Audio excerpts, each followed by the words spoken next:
If you have the same feed as me, you've probably seen one of these posts reminiscing on how amazing of a year 2016 was and how everything was better back then. Like, the air was different in 2016. Now, in the last few weeks, there have been a lot of posts claiming that 2026 will basically be like 2016, that it'll bring back all the great vibes and be like the 2016 of the 2020s, that it'll bring back happiness and remove that weird vibe that a lot of people seem to fear since COVID. Now I want to ask you, do you believe that too? Do you actually believe that 2026 will suddenly change everything for the better? 2025 is over. Do you look back at the year in pride or in regret? I bet in 2024 you also told yourself that 2025 was going to be your year. And in the year before that, and in the year before that, and so on. Did you ever actually get closer to the life that you wish for yourself? Did you ever actually deliver on the promises you made for yourself? See, the thing is, I actually wanted to make a video against New Year's resolutions because I actually think they're the exactly wrong approach. Most people use New Year's resolutions to put off doing the necessary work to achieve their dream life until that January the 1st date, instead of just starting right now. They try to instantly achieve a complete identity and habit shift all of a sudden by that time, thereby putting too much pressure on themselves and ending up doing nothing productive again. But I do see the irony in that, though, given the fact that I'm gonna upload this video right around New Year's Eve. And if you actually take something from this video and apply it, it'll probably act pretty much like a better implemented New Year's resolution. But just know that if you watch this video at any other point in the year, like any point later in the middle of 2026, don't wait for that special date to start.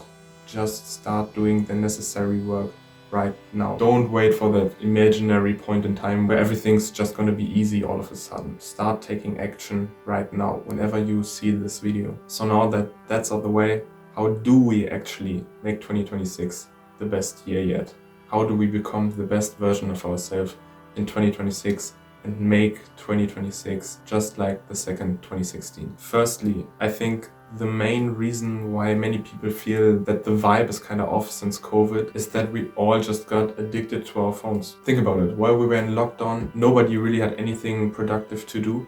And at the same time, that was really the rise of TikTok and short form content in general. And everyone was just at home, scrolling the whole time, developing their phone addiction. Now you may think that's just kind of nostalgia, making us see everything before COVID through kind of rose-colored lenses, and we were kind of phone addicted before that. And yes, you'd be right to some extent, but I think it's really different because there's a huge difference between the way we interact with our phones now compared to 2016. Imagine back in 2016, what was really the most engaging way to interact with your phone? It was probably through watching YouTube videos that were like about 15 minutes long, on average, let's say. And yes, we probably did that too much even back then. But I think many people genuinely don't understand just how bad short form videos can be. Imagine you'd spend 2 hours back in 2016 on your phone watching YouTube, let's say 15-minute videos on average. That'll be 8 videos by the time you're finished, and you'll probably be able to pretty accurately describe what you just consumed. You'll probably be able to recall most of the videos you just watched. Now let's take the same approach to nowadays. You spend these 2 hours doom scrolling on Instagram instead of watching YouTube videos. Let's be really generous here and say that you watch every video for 30 seconds. And we both know that's cap. That's 240 videos on the low end. And if we're being real, once you start doom scrolling, those 2 hours isn't gonna stay 2 hours. It's gonna be like 3 to 4 hours. So you're really looking at about 480 videos. Do you really think your brain is even gonna be able to process any of that information you just bombarded it with? No wonder you can never remember any of the videos you just watched after a scrolling session. And I mean, that's so crazy to me, right? We consume this shit for hours and we can't even remember it. You're scrolling too fast for your brain to actually even create long-term memories of this. So even if you tell yourself, yeah, but my For You page is different because I get helpful tips and motivation on there, you're just lying to yourself. You don't even remember all of these helpful videos after your scrolling session.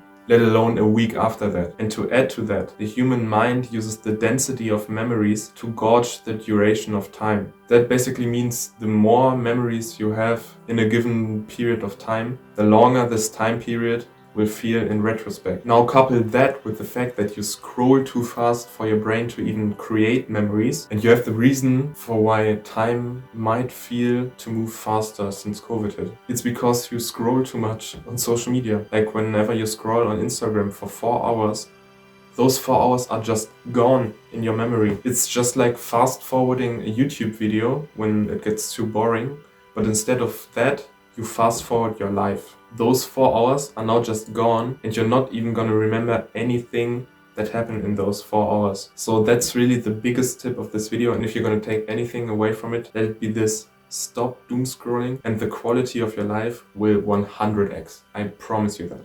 The next step to make 2026 your year, and the reason most people who didn't watch this video will not, is that they are not specific enough in their planning. Their New Year's resolutions are just a bunch of nice things that they would like to have, like a lean body, a net worth of 1 million, a great social life. But like, would you know what to do with that information? Fuck no. Past me wrote down he'd like to be a millionaire off of my side hustle. Like, yeah, I want that too. Does that mean I now automatically know how to do that just because it's 2026?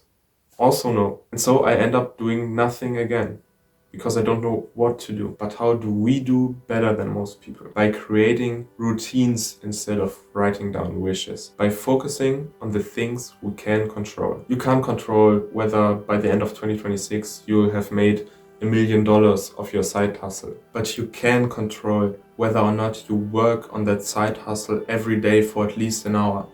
You can control whether you go to the gym every second day or not. You can control whether you're open to strangers and talk to people or not. So instead of focusing on the outcome that you may or may not be able to directly control, focus on the routine to get you there. Focus on creating a routine that you can just spam every day, that gets you closer to your goal every day. And don't make the routine unattainable either. Like, no bro, you're not gonna wake up every day at 4 a.m, then do a workout, then do 4 hours of deep work, and then head to uni. Make the routine attainable to do every single day. Always choose consistency over only being able to have like one good day every 2 weeks. If you have a set routine that brings you closer to your goals every day, that you can just spam every day, and when you wake up you know exactly what to do, you've won. Making progress will feel easy to you. And the last step to bring back that 2016 feeling in 2026 is to say yes to side quests. Yes bro, say yes to any side quest that opens itself up to you in 2026. I feel like this should be a no-brainer too. Like, yes, we want to be productive in 2026 and we want to reach our goals, and we will do that. But when you think back to 2016 and how amazing it was, do you think back to all the times you were studying or practicing sports? Or do you think back at the good times you had with your homies back then? So just say yes to doing some bullshit with your friends when the opportunity is there. And that doesn't mean do some degenerate shit. Like, if doing something with your friends automatically means some degenerate behavior to you, then let's be honest, you just need to get new friends. But like, you can go party with your friends, just don't drink alcohol and leave at like 11 p.m. or something like that, and the next day you'll be fine. You won't have compromised your goals or your efficiency the next day in any way. And with the right friends, you'd still have had a lot of fun. Create some stories, some memories in 2026. So when you look back at the end of the year, you can actually think, what an amazing year 2026 was. I feel like we all don't leave our house enough nowadays anyways, regardless if you're being productive in there or not. Life is meant to be lived after all. Be productive 95% of the time. Do your daily routine, but when you're done with that for the day and there's a side quest opportunity, just say yes. One last piece of advice for this video: don't be too hard on yourself in the process. Don't expect to go from a full-time doom scrolling gooner to somebody who goes to the gym and works 12 hours every day. That's the easiest way to become frustrated with yourself and to end up doing nothing instead. Give yourself some grace. Progress is made in small steps that compound over time. If yesterday you doom scrolled for 10 hours and today you doom scrolled for 7 hours, that's progress. If yesterday you spent 5 hours doom scrolling on TikTok and today you spend 5 hours watching 15-minute YouTube videos, that's progress. If then the next day, instead of that, you watch a series or some movies for the same amount of time,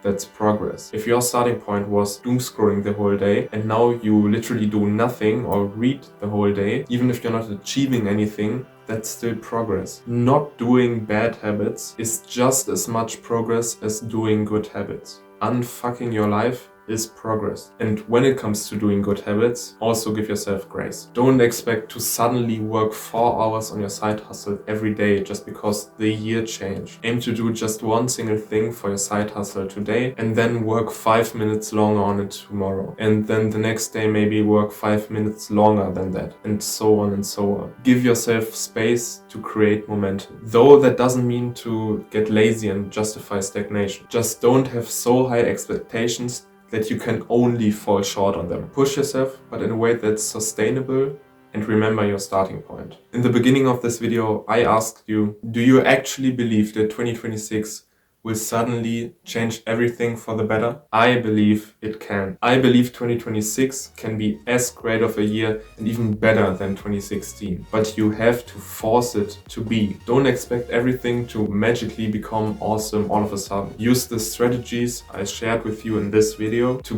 bend this year to your will and to make it the best one yet. Stop consuming short-form content. Create a concrete daily routine that brings you closer to your goals, and say yes to side quests in 2026. And throughout all of that, don't be too hard on yourself. But also, don't let yourself slip up. Give yourself grace, but still push yourself to become the best version of yourself every day of the year. Even when it's hard. Especially when it's hard. Per aspera ad astra.